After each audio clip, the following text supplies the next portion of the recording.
Okay, YouTubers, this is the Angryprepper. So today's video is going to be on how to bug in your apartment.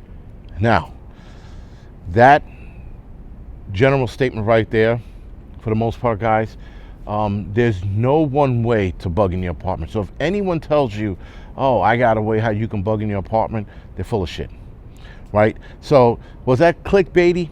Maybe. But I'm here to tell you, for you to bug in your apartment, there's no one guy that's going to tell you how to do it. You have to know, first of all, the basics, right? The basics is food, water, medical kit, money, communications, whether it's AM, FM radio, two-way radio, and a solar charger or battery charger, some kind to keep some of your electronics going. Those are things you're going to want to do. Video games, or not video games, sorry, games, board games, things like that, if you're bugging in your apartment. Here's the problem. Every apartment on this planet or buildings are different, period, right? I live in a 6-story tenement. So I live in an old school building, right? Building was built probably in the late 1800s, early 1900s. This is an old building. This building is a tinderbox should there be a fire. So you need to know the building you live in. You need to know the building in and out, right? You need to know if there's a fire in your building, you're screwed, or you're not.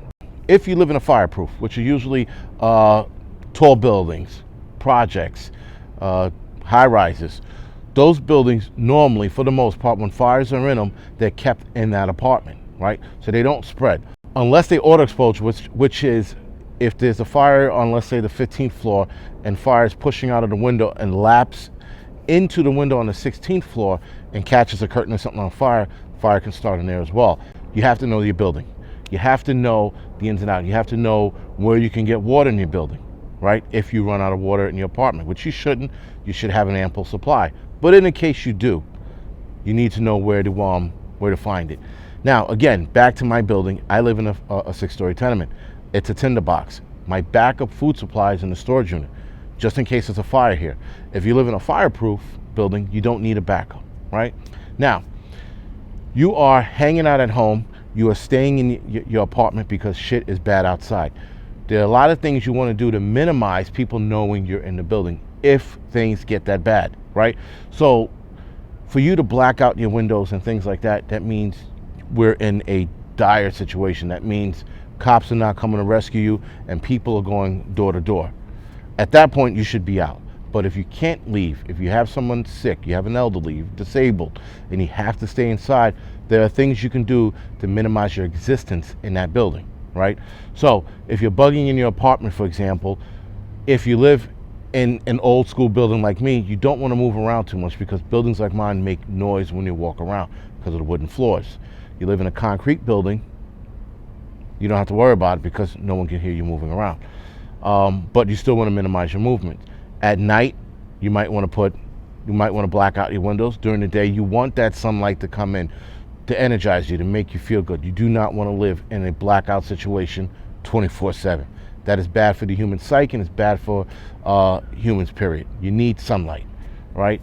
If you're going to use a storage unit as your backup, you want to make sure you have enough food there, and when to make the run to the storage unit is important. That's another subject altogether.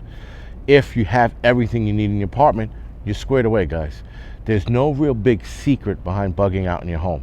It's pretty much like staying home during COVID. I think a lot of us did that. We stayed home. We didn't treat it like a bug-in, though there are some things you might have to do, like if the power goes out. All right, now you might want to switch over to your solar generator if you have one. Now you want to start using your battery packs to charge certain things. You might want to start switching out batteries to your flashlights and lanterns, whatever you have to provide light in your home. You're going to want to have an ample supply of batteries as well. You have to keep that in mind. If the power goes out, you're going to want to minimize your time going to your fridge. If your fridge is done and power's not coming back on, now you want to start canning everything while you still have gas. Can as much as you can and dehydrate as much as you can and vacuum seal as much as you can. Even if you dehydrate meat, you might want to still vacuum seal it. Just a thought. The one all be all, I can figure out how you can bug out in your home, is bullshit for the most part. A lot of preppers out there push that bullshit narrative.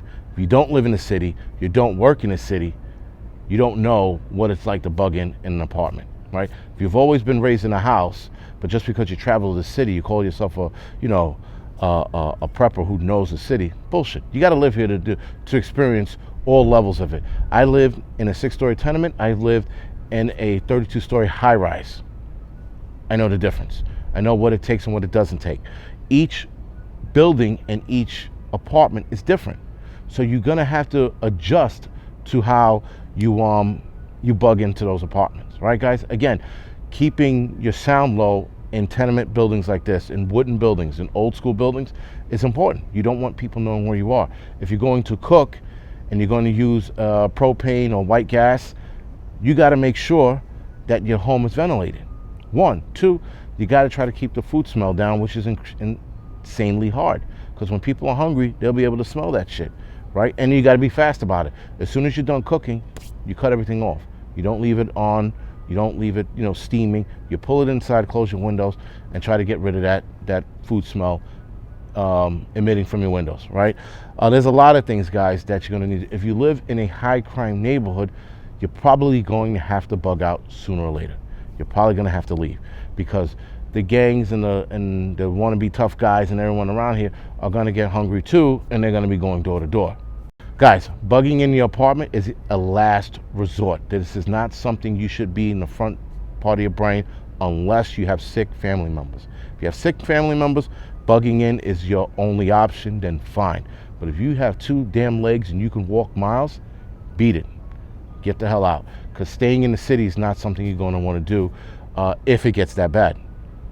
Again, guys, here's a test for a lot of you guys that live in apartments. Turn your power off for a day or 2 and go through the motions. Again, treat it like a blackout, but treat it like it's the end of the world. Treat it like you can't go outside, and if you're going to go outside, when's the right time to go outside, right? Should I go out at night when there's way less people?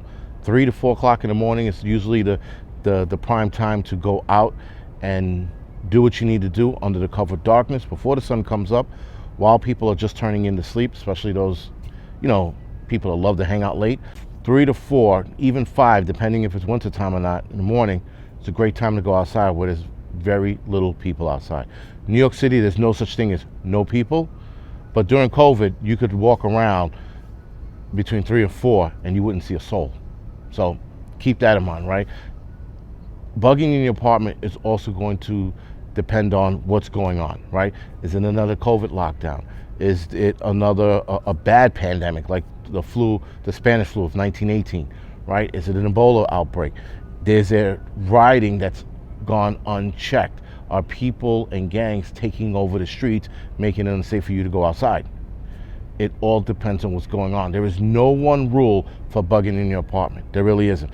There's the basics, and then there's a lot of things that need to happen or need not to happen, right, for you to bug in or leave. So this was just a broad, guys, how to bug in your apartment, because again, so many apartments are different, so many setups are different. There's no one way to nail it. Like I said, the basics are having your bug-in necessities, having your bug-out bag ready to rock and roll, having your communication established. Those are your necessities. And after that, you have to adjust to the building you live in. If you live in an elevated building and the power's out, you better figure out a way how you're going to get water up and down those stairs, right? Some of us in our age range can suck it up and carry it up. Some of us can't. Some of us are going to have to figure out a pulley system to pull it up. Depends on how many floors you live. If you're 32 stories high, I can't see you pulling water 32 stories up. You got to come up with a solution for the building you live in. Now, if you are curious and having a problem, you can email me at angryprepper@gmail.com and we can figure it out together. But I'm not going to sit there and tell you I know exactly what to do, because I have to look at your situation to figure out what to do. Right, guys, so this is the Angry Prepper. Thank you for watching. You can like and subscribe to this channel. You can also follow me on Instagram, Facebook, Tumblr, and Twitter. And for those of you who are curious about the Gear of the Month Club, check out my Patreon account link below.